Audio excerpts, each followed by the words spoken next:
Kalau usaha, ini usaha yang pertama mas, saya masuk ikan. Sebelum ikan, saya dapat modal itu dari ikut Grab mas. Saya ikut Grab itu sekitar 2 tahunan, karena corona itu sekitar 2020 mas. Waktu dulu itu emang Grab ramai banget mas. Kita coba Grab, alhamdulillah ya dapat per hari itu ya dapat 200, kadang 250. Itu waktu rame-ramenya sebelum corona itu mas, Grab dapat segitu. Alhamdulillah kita untuk modal usaha dari situ juga mas. Itu juga pernah mas, saya kirim 6.000 ekor ya mas ya. Itu sampai sana hidup itu cuma 2.000 ya mas. Yang 4.000-nya itu mati. Kalau untuk glowfish ya mas ya, kita itu rekapan per bulan itu berasa sekitar 100 jutaan mas, omset per bulan. Jadi kita itu untuk per bulan kirim minimal 150.000 ikan. Kita untuk yang penjualan lebaran kemarin itu 2 kali lipat mas, per bulan itu yang pas lebaran itu tembus 250.000 ekor mas, bulan itu. Dulu itu saya kenal istri itu dari Grab itu mas. Kita waktu nganterin makan, dapat orderan istri saya itu mas. Ya nggak tahu kena omongan siapa atau gimana, pihak istri saya itu gagalin lamaran saya mas. Karena alasan ya emang saya itu gimana ya mas ya, kalau misal dari ekonomi itu memang belum mapan mas.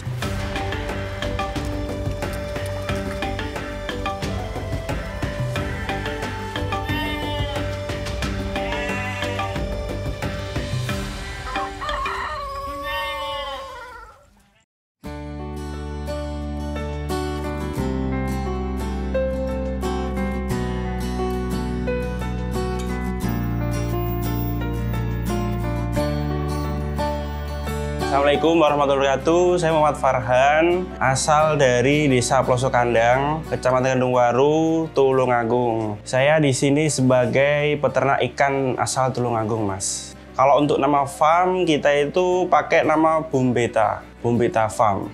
Ya mungkin dulu mikirnya kalau bikin usaha bisa kayak bom gitu, Mas. Jadi meledak gitu. Jadi untuk saat ini kita lagi menggeluti ikan glowfish. Karena glowfish hari-hari ini lagi emang sangat viral, kita coba ikutin, ternyata alhamdulillah kita punya pasar di situ mas. Ya untuk saat ini kita emang fokus di glowfish, sebelumnya ikan-ikan lain kita tunda dulu karena glowfish sangat rame. Jadi fokusnya untuk ngejar ke glowfish dulu mas. Tapi alhamdulillah untuk saat ini pasarannya glowfish itu stabil mas. Jadi untuk kolam-kolam ini full glowfish semua mas. Arti stabil itu untuk pasar sekarang itu permintaannya banyak banget mas. Jadi kalau misal untuk kiriman itu tiap hari ada mas permintaan itu. Kita untuk fokusnya masuk ke pasar Jatinegara Jakarta mas. Jadi tiap hari kirim entah itu 5.000, 7.000, 10.000 bahkan sampai 15, 20 itu. Kalau untuk saat ini kita dapatnya pasar di situ mas. Lah kita itu pelanggan banyak dari situ. Tiap 3 hari sekali, 2 hari sekali itu pedagang-pedagang sana kita kirimin. Terus habis minta lagi. Jadi kalau untuk pasaran glowfish nggak seribet ikan-ikan lain mas. Jadi kalau ikan lain itu harus misal hari ini dapat pelanggan terus kirim, itu besok cari pelanggan lagi. Kalau glowfish enggak mas. Jadi kalau glowfish itu kalau misal udah dapat pelanggan ya alhamdulillah tiap kirim habis minta lagi. Jadi nggak terlalu bingung kita kalau misal habis kirim terus besok yang kirim lagi ke siapa, itu nggak terlalu bingung. Kalau di sana itu bagus mas. Jadi perputaran ikan di pasar Jatinegara itu kayaknya emang sangat luas mas. Jadi kalau misal tiap per pedagang aja bisa nyetok 5.000 per malam itu habis. Jadi kalau dikalikan beberapa pedagang atau ratusan pedagang udah berapa ratus ribu itu per malam itu. Jadi kalau pasar Jatinegara memang pasar ikan yang untuk bukanya malam mas ya. Jadi kalau misal untuk perputaran ikan di sana itu malam emang lancar banget mas. Kalau menurut saya mas ya itu ikannya bagus mas. Mungkin satu ikannya warna-warni itu. Jadi kita balik kerja terus lihat ikan bisa fresh, bisa emang lagi suntuk, lihat ikan bisa pikiran buka lagi gitu mas. Tapi sebenarnya goldfish itu ikan-ikan baru mas. Maksudnya baru itu warnanya baru. Sebenarnya kalau misal jenisnya itu jenis tetra, itu ikan lama mas. Kalau misal saya lihat dari artikel ya mas ya, itu emang goldfish itu ikan genetik baru, itu didapatkan dari Australia mas. Nah itu ada kayak rekayasa genetik mas. Jadi warnanya disuntik dari gen ubur-ubur kayaknya. Emang awalnya itu emang polos, terus emang direkayasa genetiknya jadi ikan warna-warni itu mas. Tapi untuk pasar itu belum sampai ke luar negeri karena kayaknya ya mas ya, ini di Australia tuh ikan ini dipatenkan mas. Jadi untuk keluar negeri itu harus izinnya itu terlalu ribet. Jadi belum ada yang bisa kirim ke luar negeri. Kalau misal izinnya belum pasti itu belum bisa mas. Kalau untuk pengiriman kita itu ada banyak mas. Jadi kita itu ada via bus Harapan Jaya, terus kita pakai kereta. Itu kan kereta ekspedisi ada banyak mas. Itu ada Kalok, ada KIB, KI8.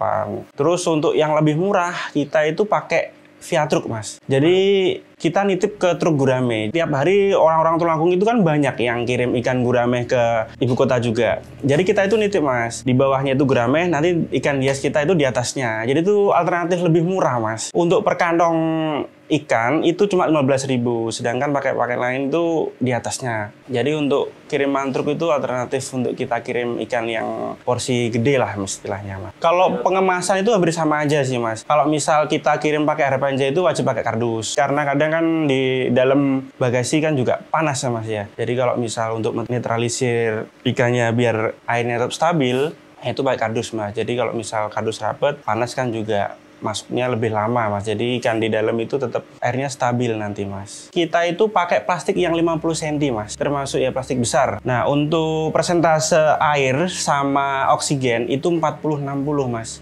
Airnya sekitar 40% dari nanti ruangan oksigen itu, yang 60 buat oksigennya. Kalau untuk per kantong kita itu maksimal yang ukuran standar itu 500 ekor mas. 500 ekor itu udah mentok. Jadi kalau misal mau kita kirim yang size besar, itu nanti lebih dikit lagi mas. Mungkin kalau misal per kantong sekitar 330-350-an. Kita sebelumnya udah coba mas. Kita coba setting di 600 ekor, sampai sana itu ternyata masih ada kematian. Terus kita turun lagi di 500. Alhamdulillah 500 itu udah ketemu mas settingannya untuk kiriman. Jadi kita maksimalkan isi 500 itu. Jadi kalau mau aman ya di bawahnya masih bisa sih pak. Kalau pengiriman kadang ada kendala itu mungkin transportnya mogok, itu molor kadang oksigennya kan itu settingan cuma sekitar 12-20 jaman kan mas ya. Kadang ada yang molor sampai lebih itu ikannya pasti gak kuat mas. Kadang ada lagi plastik kan kadang ada bocor dikit mas ya. Bocor dikit itu kadang airnya keluar, oksigennya juga keluar, sampai sana kempes mas kadang. Ikan pun ya juga mati. Terus kendala mungkin sebelumnya itu kita kirimnya terlalu padat. Itu juga pernah mas, saya kirim 6.000 ekor ya mas ya. Itu kita masih coba setting-setting isinya mas. Nah itu sampai sana hidup itu cuma 2.000 ya mas. Yang 4.000-nya itu mati karena satu mas, yaitu padat. Terus habis itu jamnya juga molor, ya ikannya tidak kuat, oksigennya kurang. Kita coba misal isi 600 kirim pertama, ikannya mati. Coba kirim 600 lagi, ikannya mati. Berarti kan memang nggak kuat mas itu ya. Kita turun lagi, coba kurang 100, jadi 500. 500 kirim pertama aman, kedua aman, ketiga aman. Berarti alhamdulillah settingannya ketemu itu mas.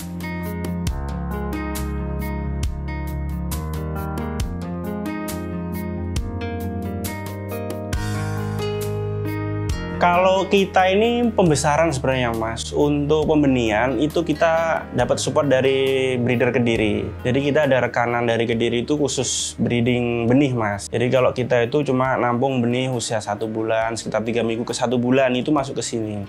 Kalau usia glowfish sampai panen ukuran standar itu sebenarnya sangat pendek mas. Dari benih datang itu sampai ikan saya naikin mas ya, itu kadang kita jual size 7 itu 40 hari mas. Jadi 40 hari itu udah panen. Usia-usia pendek sebenarnya glowfish itu. Cuman kalau misal di akuarium itu tergolong ya panjang usianya. Cuman kalau untuk dia untuk berkembang biak, maksudnya untuk pembesaran itu cuma 40 harian itu udah siap jual mas. Kalau untuk perawatan glowfish itu sangat mudah mas. Jadi kita pagi itu wajib kasih makan. Jadi untuk awal-awal kita benih itu kita kasih kutu air mas namanya. Kalau di sini itu bahasa Jawanya ya mas ya, itu merutu. Itu kalau misal bahasa Indonesia kutu air. Nah itu kutu air kita kasih seminggu. Setelah seminggu habis itu kita kasih cacing sutra mas. Cacing sutra itu mungkin sekitar 5 harian. Habis itu kita lanjut pakai pelet. Karena pelet itu yang butirannya besar. Nah, itu kita kasih air hangat dulu, Mas. Kadang air hangat, kadang air biasa juga bisa. Itu nanti kita buat seperti bakso gitu, Mas. Kita adon dulu. Nah, habis itu kita kasih makan ke ikannya. Karena ikan kecil kan belum bisa makan butiran besar, Mas. Nah, jadi dia harus makan pakai bubur bakso itu tadi. Kalau usia pakai yang dijadikan bakso itu sekitar sampai 2 minggu, terus gitu dia udah bisa pakai yang butiran itu udah bisa, Mas.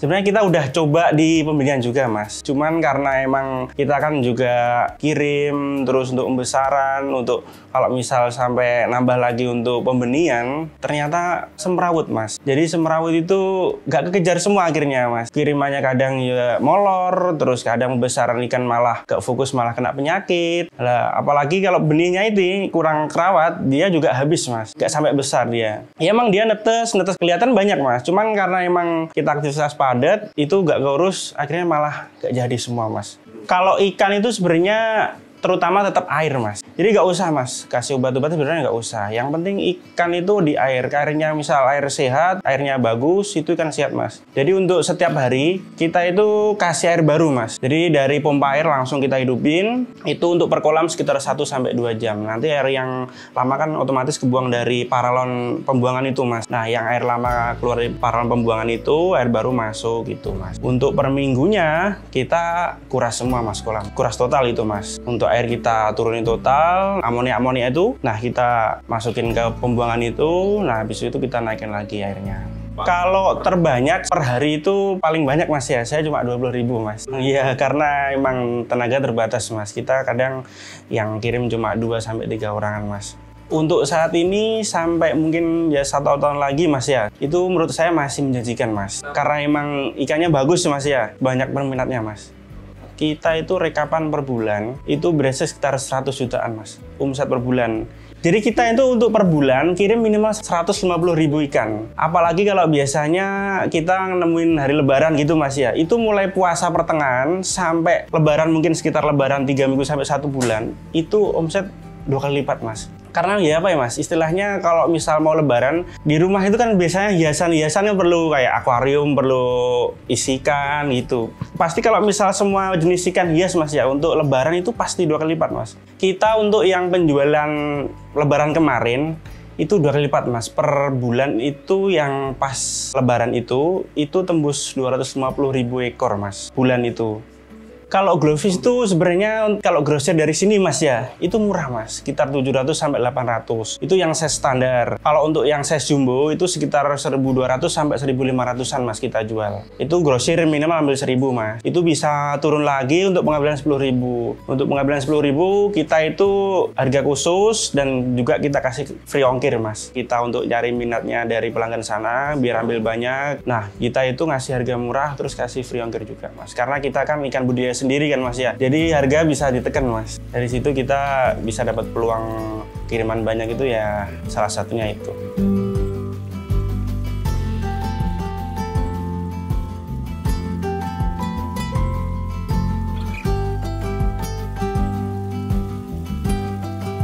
Kalau saya itu kelahiran tahun 2001, 23 tahun saya Mas.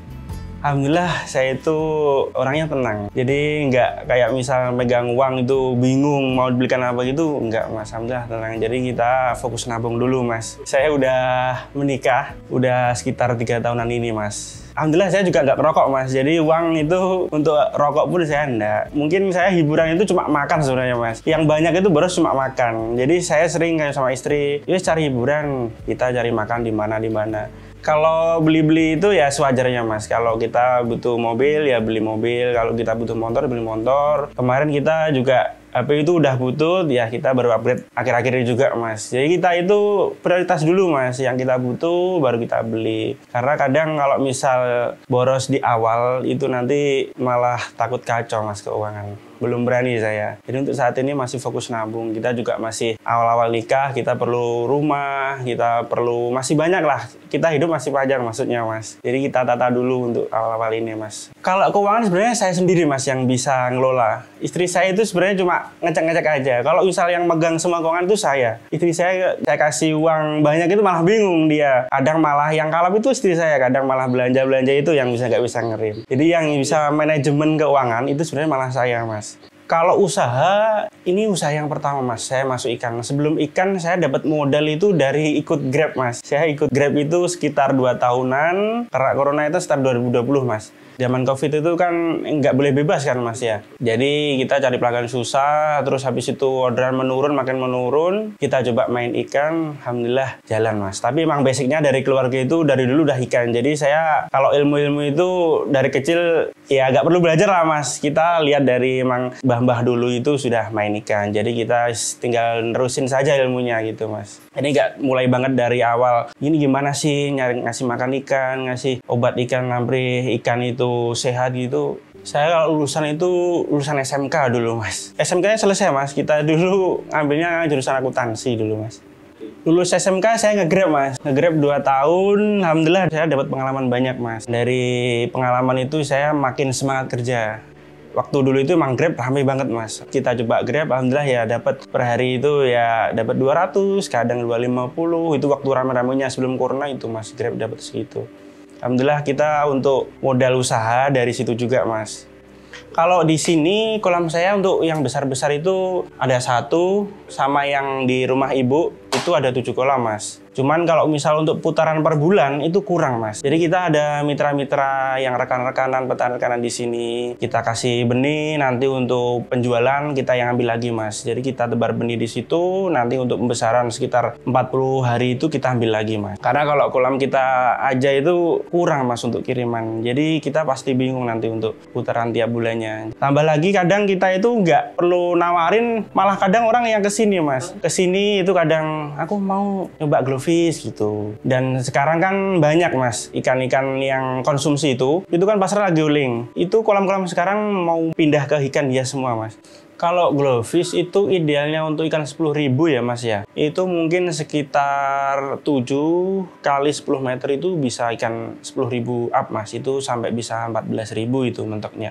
Itu ngukurnya per 1 meter persegi itu isi 200 ekor mas. Jadi nanti kita tinggal kalikan aja. Kamu punya kolam berapa meter? Misal 5 kali 10 ya kita kalikan 5 kali 10 dapat berapa meter persegi terus kalikan 200 gitu mas kita. Jadi kita bisa menyesuaikan kolamnya mas. Punya kolam berapa meter nanti kita yang setting isinya gitu.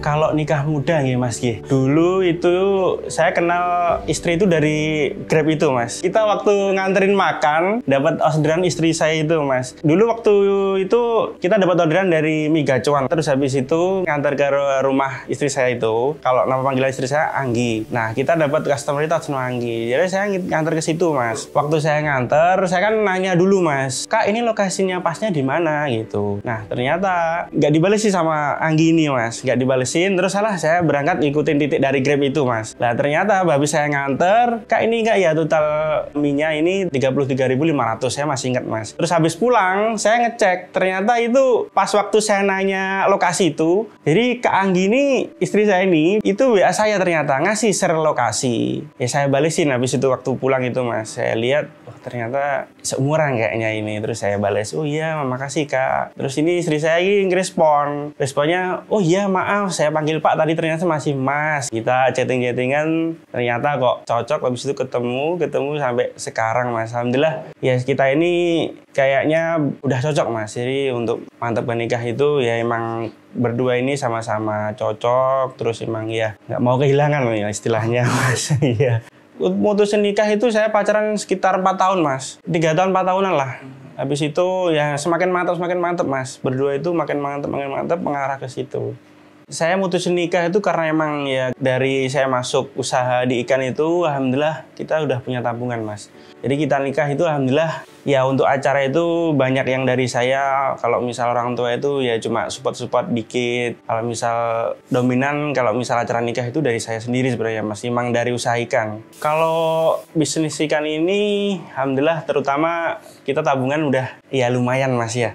Terus habis itu mobil, motor ya kita buat kehidupan sehari-hari itu alhamdulillah sangat kecukupan Mas. Alhamdulillah kita lagi ngejar untuk papan Mas. Kalau misal orang Jawa itu kan bilangnya papan itu rumah, jadi kita rumah tangga itu wajib punya rumah sendiri Mas ya. Jadi kita lagi ngejar untuk bangun rumah itu Mas. Kalau saya itu ngatur istri saya, anak saya itu sebenarnya enak mas. Saya itu bebasin, maksudnya monggo mau ngapain aja, yang penting nggak kelewat batas mas. Kalau misal kelewat batas ya kita kasih tahu juga mas, maksudnya ya kita nasehatin gitu. Monggo mau gini, emang kalau misal saya cocok ya monggo. Ya kalau misal kita pusing gitu ya holiday mas. Lagi capek gitu ya wis istirahat, kalau misal emang butuh liburan ya kita liburan.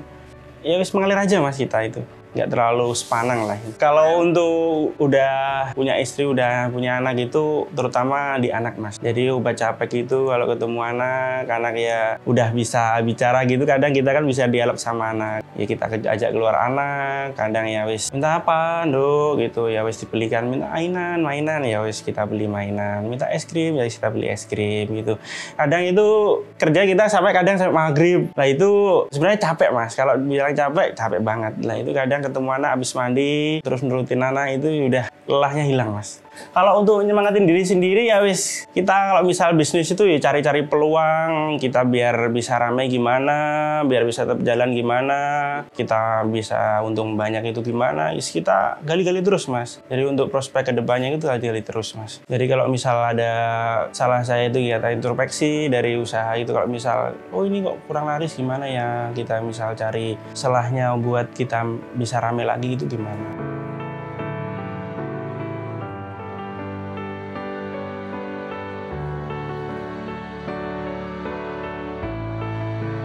Kalau fase terendah saya mas ya, itu zaman waktu pendekatan sama istri mas. Pendekatan sama istri kan kita juga lama mas ya.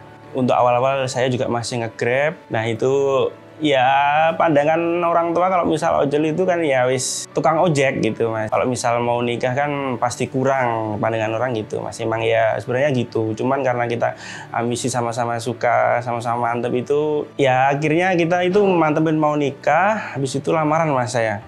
Alhamdulillah lamaran berjalan lancar, tapi habis lamaran mas. Habis lamaran itu ya nggak tahu kena omongan siapa atau gimana. Pihak istri saya itu gagalin lamaran saya mas. Karena alasan ya emang saya itu gimana ya mas ya. Kalau misal dari ekonomi itu memang belum mapan mas. Tapi emang saya mengakui itu mas. Saya dari awal pas ngojol itu ya untuk cukup tiap hari untuk makan itu alhamdulillah ya cukup itu aja. Kalau misal untuk kebutuhan lain-lain mungkin memang kalau misal nikah belum mampu mas waktu saat itu mas ya. Karena kita waktu itu juga udah dapat uang, misal kali saya seminggu dapat 700, 800 gitu mas ya, atau sampai 1 juta. Itu habis itu saya berhenti kerja mas. Karena emang emosi kan kalau misal dapat uang itu ya wis habisin aja gitu. Mulai lagi kalau uangnya udah habis gitu mas. Jadi tabungan itu nggak punya, makanya mertua saya itu ragu sama saya karena itu. Saya juga menyadari mas untuk waktu saat itu mungkin kalau misalnya saya paksakan nikah, itu saya juga bingung, keteteran juga kalau misal nikah. Tapi alhamdulillah ya mungkin memang semua itu ada hikmahnya mas. Akibat dibatalkan itu saya mundur sekitar 1 tahun, sekitar 2 tahunan lah mas. Nah saya kenal di usaha ikan ini alhamdulillah meledak juga mas. Jadi itu titik balik saya mas untuk bisa ambil lagi istri saya itu mas. Alhamdulillah orang tua saat itu akhirnya saya mantepin dari mertua itu percaya, alhamdulillah berjalan bisa sampai nikah saat ini mas. Ya jadi saya itu bisa lebih sabar mas, maksudnya lebih sabar semua itu. Kalau misal dari segi keuangan kita juga bisa lebih sabar untuk memanage karena biar bisa kita nabung gitu mas. Terus habis itu ya banyak mas hikmahnya, kita ternyata dikasih usaha seperti ini yang bisa lancar, bisa menghidupi sampai sekarang ini mas. Kalau impian Bu Meta ke depan ya bisa merajai pasar tentunya mas. Kalau strategi dikit-dikit udah mulai menggali-gali ini mas, biar bisa meledak, bisa menguasai pasar itu gimana gitu mas.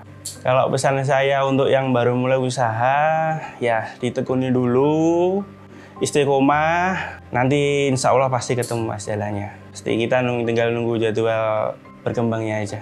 Semua usaha isinya kalau istiqomah insya Allah pasti berkembang sebenarnya mas. Jadi kita di istiqomah itu pasti kita nyari jalan keluar. Kalau misal ada problem ya kita cari jalannya. Kalau misal ada kendala ya kita cari biar kendalanya selesai itu gimana. Jadi untuk yang baru mulai usaha intinya jangan putus asa dulu kalau misal belum nemu pasarnya ya. Kita gali terus, kita cari. Bismillah, semoga Allah merestui, pasti semua itu gampang mas. Saya Muhammad Farhan dari Bumbeta Tulungagung mengucapkan terima kasih. Wassalamualaikum warahmatullahi wabarakatuh.